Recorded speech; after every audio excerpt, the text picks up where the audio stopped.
Iran melancarkan gelombang serangan peluru berpandu baharu ke atas Israel pada 14 Jun mencederakan beberapa orang di kawasan kediaman manakala Israel mengesahkan ia sedang menyerang ibu kota Tehran. Serangan balas itu berlaku selepas Perdana Menteri Israel Benjamin Netanyahu berikrar akan menyerang setiap sasaran di Iran manakala Presiden Iran Masoud Pezeshkian memberi amaran bahawa sebarang serangan lancur akan dibalas dengan tindak balas yang lebih dahsyat dan berkuasa.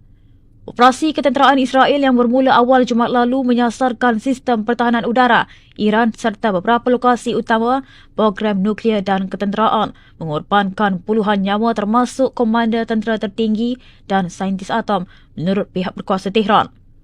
Pada 14 Jun, Israel memaklumkan ia sedang memintas peluru berpandu baharu dari Iran sambil meneruskan serangan terhadap sasaran ketenteraan di Tehran.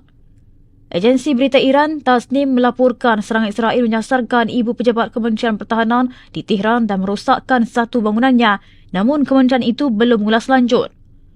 Menurut Kementerian Minyak Iran, Israel turut menyerang dua depot bahan api di Tehran dan lokasi yang terjejas ialah depot di Shahran di barat laut Tehran dan satu lagi di selatan bandar itu. Iran kemudiannya mengumumkan pelancaran gelombang serangan baharu ke arah Israel. Perkhidmatan Kecemasan Israel pula mengesahkan sebuah peluru berpandu Iran mengenai sebuah kediaman di wilayah Haifa mencederakan 14 orang termasuk seorang dalam keadaan kritikal.